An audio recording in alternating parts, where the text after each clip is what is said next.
Of Krishna Mlvny.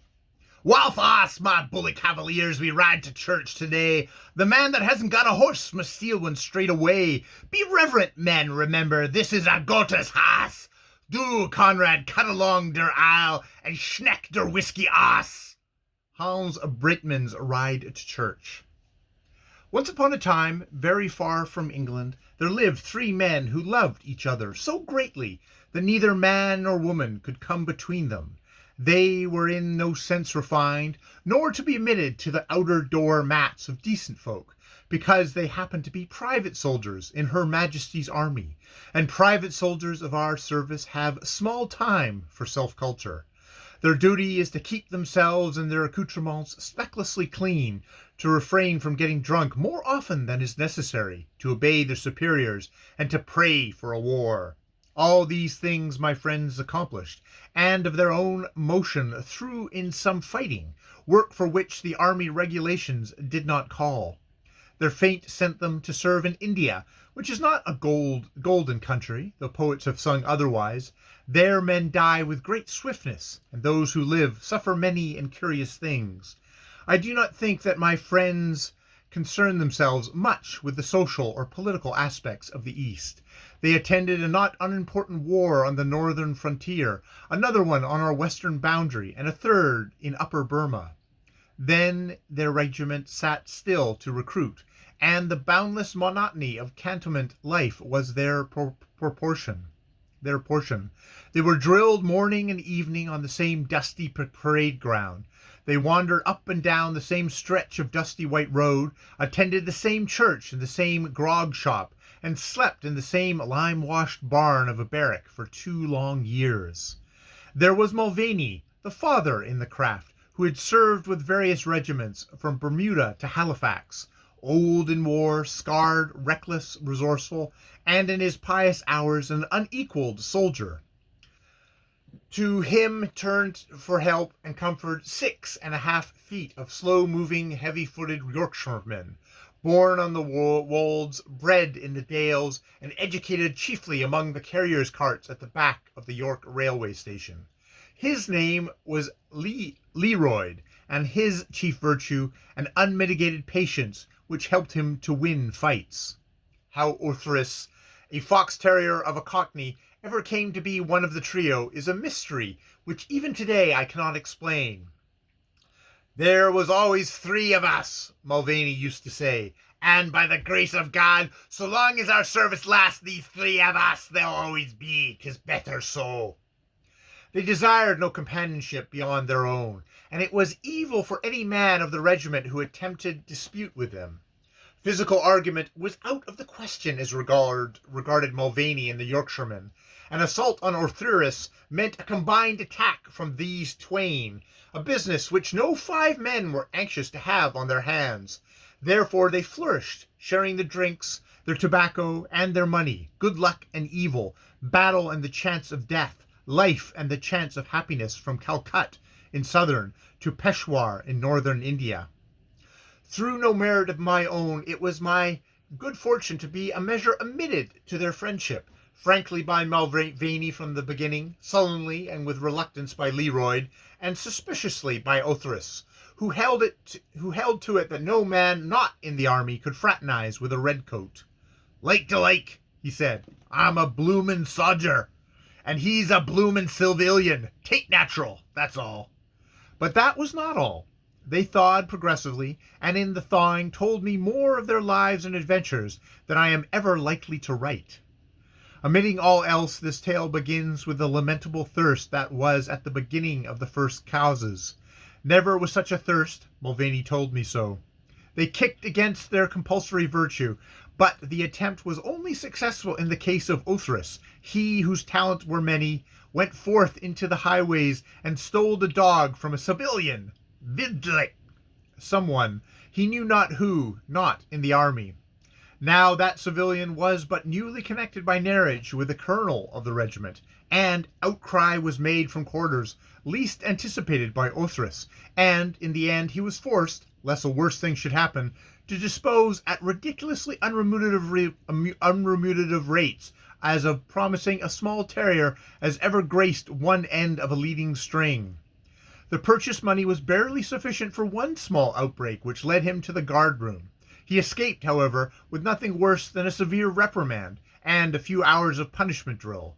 Not for nothing had he acquired the reputation of being the best soldier of his inches in the regiment. Mlvny had taught personal cleanliness and efficiency as the first articles of his companion's creed. "A dirty man," he was used to say in the speech of his kind, "goes to the clink for a weakness in the knees, and is court-martialed for a pair of socks missing. But a clean man, such as is an ornament to his service, a man whose buttons are golden, whose coat is wax upon him, and whose accoutrements are without a speck, that man may, speaking and raising, do for whatever he likes and drink from day to devil. That's the pride of being decent." We sat together upon a day in the shade of a ravine far from the barracks, where a watercourse used to run in rainy weather. Behind us was the scrub jungle, in which jackals, peacocks, and the grey wolves of the northwestern provinces, and occasionally a tiger estrayed from central India, were supposed to dwell. In front lay the cantonment, glaring white under a glaring sun, and on either side ran the broad road that led to Delhi. It was the scrub that suggested to my mind the wisdom of Mlvny taking a day's leave and going upon a shooting tour. The peacock is a holy bird throughout India, and he who slays one is in danger of being mobbed by the nearest villagers. But on the last occasion that Mlvny had gone forth, he had contrived, without in the least offending local religious susceptibilities, to return with 6 beautiful peacock skins, which he sold to profit. It seemed just possible then. "But for what manner of use is it to me going out without a drink? The ground's powdery underfoot, and it gets into the throat fit to kill," wailed Mlvny, looking at me reproachfully. "And a peacock is not a bird you can catch the tail of unless ye run. Can a man run on wather, and jungle wather too?" Althoris had considered the question in all its bearings. He spoke, chewing his pipe stem meditatively the while. "Go forth, return in glory to Clumsian's royal home, and around these bloomin' temples hang the bloomin' shields of Rome. You better go. You ain't likely to shoot yourself, not while there's a chance of liquor. Me and Leroy stay at home and keep the shop, case of anything turning up. But you go out with a gas pipe gun and catch the little peacoxies and something. You can get one of days leave easy as winking. Go along and get it, and get peacoxies or something." "Jock," said Mlvny, turning to Leroy, who was half asleep under the shadow of the bank. He roused slowly. "Sit there, Mlvny. Go," said he. And Mlvny went, cursing his allies with Irish fluency and barrack-room point. "Take note," said he, when he had won his holiday and appeared dressed in his roughest clothes, with only one other regimental fowling piece in his hand. "Take note, Jock, and you, Othris. I am going in the face of my own will, all for to please you. I misdoubt anything will come of my precious mischievous hunting after peacocks in a desolate land, and I know I will lie down and die with thirst.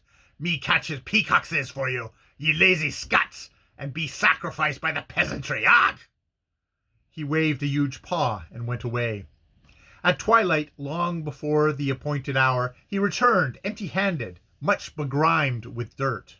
"Peacockses?" queried Othris from the safe rest of a barrack-room table, whereon he was smoking cross-legged, Leroy fast asleep on a bench. "Jock," said Mlvny without answering, as he stirred up the sleeper. "Jock, can you fight? Will you fight?" Very slowly the meaning of the words communicated itself to the half-roused man. He understood, and, again, what might these things mean? Mlvny was shaking him savagely. Meantime the men in the room howled with delight.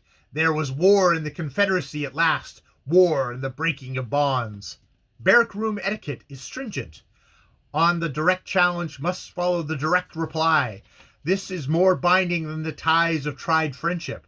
Once again Mlvny repeated the question.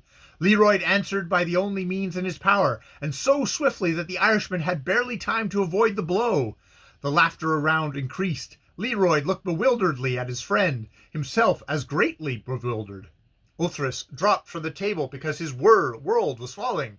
"Come outside," said Mlvny, and as the occupants of the barrack room prepared joyously to follow, he turned and said furiously, "There will be no fight this night. Unless any one of you is wishful to assist, the man that does follows on."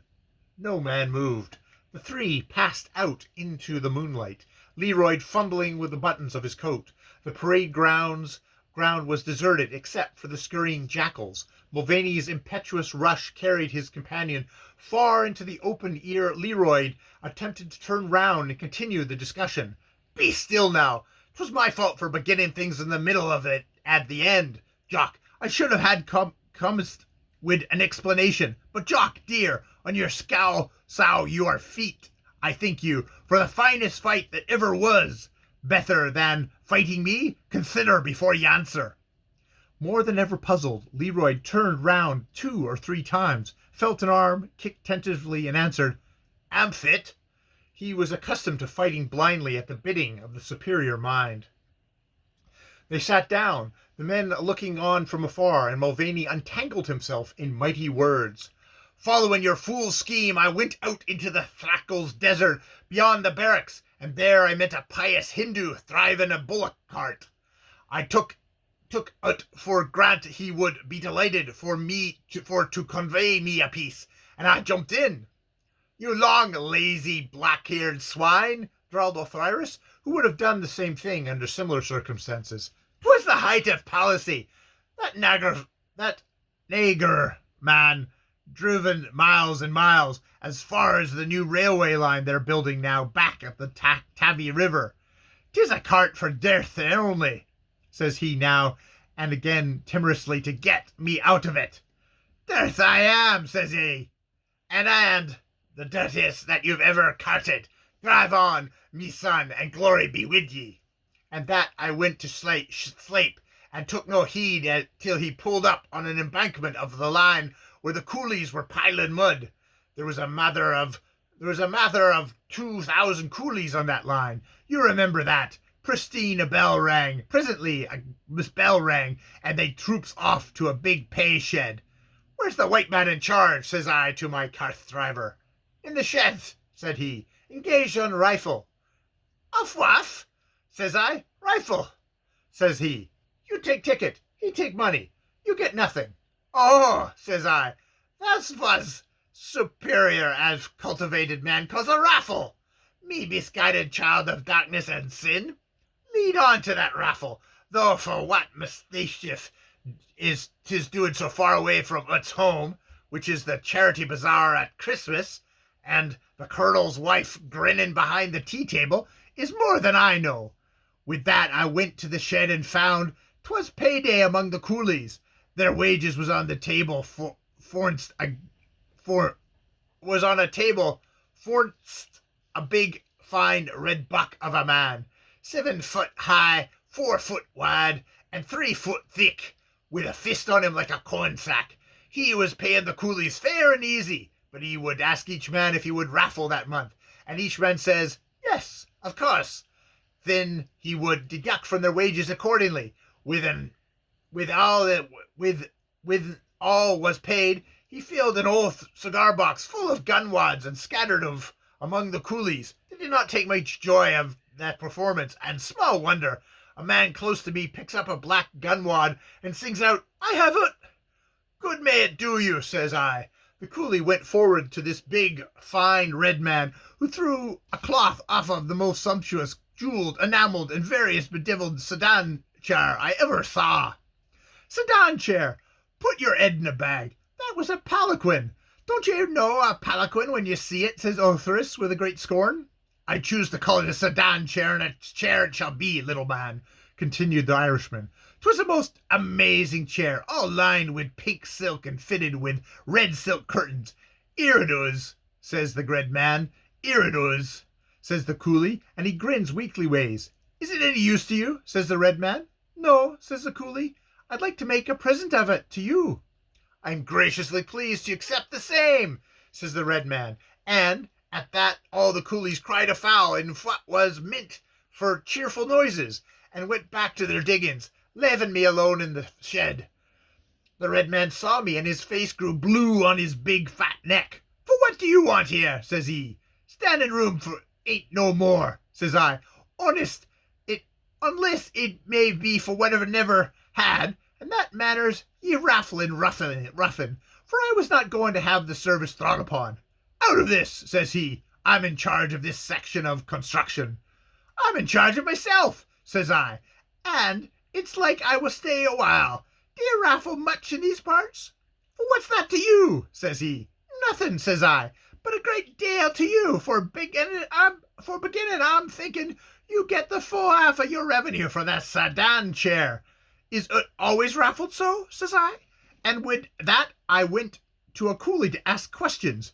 "Boys, that man's name is Dursley, and he's been a raffling that old sedan chair monthly this matter of 9 months. Every coolie in this section takes a ticket, or he gives him the go, once the month on payday.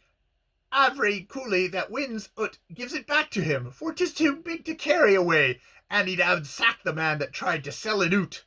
That Dursley has been making the rolling wealth of rushes by nefarious raffling. Think of the burning shame to the suffering coolie man that the army in India are bound to protect and nourish in their bosoms. 2,000 coolies defrauded once a month. Doomed to coolies. What has gotten to cheer, man?" says Leroy. "Hold on. Having unearthed this amazing and stupendous fraud committed by the man Dursley, I held a council of war, and he trying all the time to seduce me into a fight with opprobrious language. That sedan chair never belonged by right to any foreman of coolies. 'Tis a king's chair or a queen's. There's gold on silk and all manner of trapuments. Boys, 'tis not for me to countenance any sort of wrongdoing, me being the old man. But anyways, he has 9 months, and he dare not make any trouble was taken from him 5 miles away, or it may be 6. There was a long pause, and the jackals howled merrily. Leroy bared one arm and contemplated it in the moonlight. Then he nodded partly to himself and partly to his friends. Othris wriggled with suppressed emotions. "I'd have thought you would see the reasonableness of it," said Mlvny. "I made bold to say as much to the man before, for he was a direct front attack, foot, horse, and guns, and for all nothing, seeing I had no transport to convey the machine away. I will not argue with you," says I, "this day, but subsequently, Mr. Deasley, me raffling jewel. We talk out lengthwise. 'Tis no good policy to swindle the neighbour of his hard-earned emoluments, and by present informations, 'twas the cartman that told me you've been perpetrating the same thing for 9 months. But I'm just a man," says I, "and overlooking the presumption that yonder settee with the gilt top has not come by honest." At that he turned sky green, so I knew things was more true than tellable. "Not come by honest, I'm willing to compound the felony for this month's winnings." "Oh ho!" from Leroy and Othryris.